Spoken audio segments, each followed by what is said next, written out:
அஸ்ஸலாமு அலைக்கும். Hi friends எல்லாரும் எப்படி இருக்கீங்க? மட்டன் கோலா உருண்டை, மட்டன் குஃப்தா எப்படி செய்யலாம் அப்படிங்கிறது தான் இந்த வீடியோல பார்க்க போறோம். நெறைய பேர் ரெசிபி கேட்டிருந்தீங்க இல்லையா? ஸோ மட்டன் குஃப்தா வந்துட்டு நான் இன்னைக்கு செய்ய போறது வந்து புளிக்குழம்புல சேர்க்கறதுக்காக செய்றேன். நீங்க வந்து கபாப் மாரி ஃப்ரை பண்ணி சாப்பிடணும் அப்படின்னாலும் சேம் இதே மெத்தடே ஃபாலோ பண்ணிக்கோங்க. பட் வந்து அளவுகள் மட்டும் கரெக்ட்டா ஆட் பண்ணிக்கணும். நான் வந்து இதோட மெஷர்மென்ட் எல்லாமே வந்து கேப்ஷன்ல குடுக்குறேன். தேவைப்படுறவங்க நோட் பண்ணிக்கோங்க. ஸோ இப்போ வந்துட்டு இதுக்கு என்னென்ன பொருள் தேவைன்னு பார்த்துடலாம். இதுக்கு வந்து 2 கைப்பிடி அளவுக்கு நான் சின்ன வெங்காயம் உரிச்சு வச்சிருக்கேன்.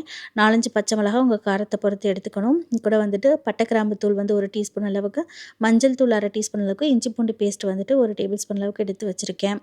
இது கூடவே வந்து பார்த்திங்கன்னா, நான் கொத்தமல்லி, அதுக்கப்புறம் வந்துட்டு மட்டன் கீமா வந்து 1/4 கிலோ அளவுக்கு எடுத்திருக்கேன். 250 கிராம் அளவுக்கு எடுத்திருக்கேன்.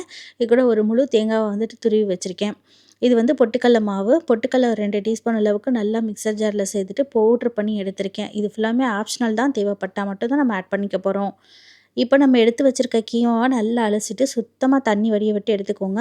ஏன்னா நம்ம வந்து இந்த பேட்டர நல்லா திக்கா தான் அரைச்சு எடுத்துக்கணும். அப்பதான் நம்ம வந்து குழம்புல போடும்போது பிரியாம இருக்கும். ஃப்ரை பண்ணும்போதும் பிரியாம வரும்.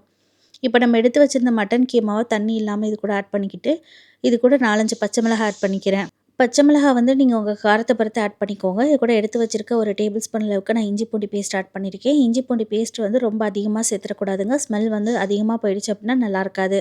1/4 டீஸ்பூன் அளவுக்கு மஞ்சள் தூளும், பட்டை, கிராம்பு, ஏலக்காய் தூள் வந்து பார்த்தீங்கன்னா, நான் வந்து ஒரு 1 டீஸ்பூன் அளவுக்கு ஆட் பண்ணியிருக்கேன். பட்டை, கிராம்பு தூளோட ஸ்மெல் வந்து கொஞ்சம் அதிகமா இருந்தா தான் டேஸ்ட் வந்து நல்லாயிருக்கும். இப்போ எடுத்து வச்சிருக்க தேங்காய், இது கூட வந்து கொஞ்சமா கொத்தமல்லி, அதுக்கப்புறம் வந்து பார்த்தீங்கன்னா, சால்ட் இந்த கொஃப்தாக்கு தேவையான அளவுக்கு சால்ட்டும் ஆட் பண்ணிக்கிட்டு, இத வந்துட்டு நல்லா ஃபர்ஸ்ட்டு பல்ஸ் மோட்ல விட்டு அரைச்சு எடுத்துக்கோங்க. உங்ககிட்ட இந்த ஃபுட் ப்ராசஸர் இல்ல அப்படின்னா, இதுக்கு பதிலா நீங்க வந்து மிக்ஸிலேயே கூட சேர்த்து அரைச்சுக்கலாம். ஃபர்ஸ்ட்டு வந்து கீமாவ சேர்த்து அரைச்சுக்கோங்க. அதுக்கப்புறம் சின்ன வெங்காயம், தேங்காய், பச்சை மிளகாய், கொத்தமல்லி, நம்ம எடுத்து வச்சிருந்த பவுட்ரு, இஞ்சி பூண்டு பேஸ்ட் இதெல்லாமே ஆட் பண்ணிட்டு நல்லா வந்து கொரகொரப்பா அரைச்சுட்டு, மறுபடியும் வந்துட்டு இந்த அளவுக்கு நல்லா வந்து நைஸா அரைச்சு எடுத்துக்கணும். ரொம்பவும் நைஸாவும் இருக்கக்கூடாது. ரொம்ப வந்துட்டு கொரகொரப்பாவும் இருக்கக்கூடாது. ஸோ மீடியமா பார்த்து அரைச்சு எடுத்துக்கோங்க. நான் இந்த அளவுக்கு அரைச்சு எடுத்திருக்கேன். இப்போ இதில வந்து உப்பு, காரம்லாம் டேஸ்ட் பண்ணி பார்த்துக்கோங்க. கரெக்ட்டா இருந்துச்சு அப்படின்னா, இதோடயே வந்து பார்த்தீங்கன்னா, நான் பொடிசா கட் பண்ணி வச்சிருக்க கொத்தமல்லி நல்லா ஹேண்ட்ஃபுல் ஆட் பண்ணிக்கிறேன். அப்பதான் டேஸ்ட் வந்து நல்லாயிருக்கும்.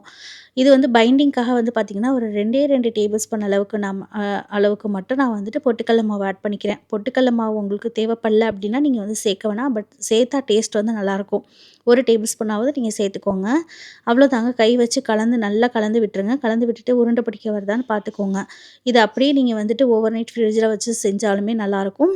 இல்ல உடனே செஞ்சு நீங்க வந்து சமைச்சாலுமே ரொம்ப நல்லாயிருக்கும். இப்போ இத வந்து அப்படியே நான் உருண்டை பிடிச்சு வச்சுக்கிட்டேன். இது வந்து புளிக்குழம்போட நான் சேர்க்க போறேன். இத வந்து கபாப் மாரி ஃப்ரை பண்ணி சாப்பிட்டாலுமே ரொம்ப சூப்பரா இருக்கும்.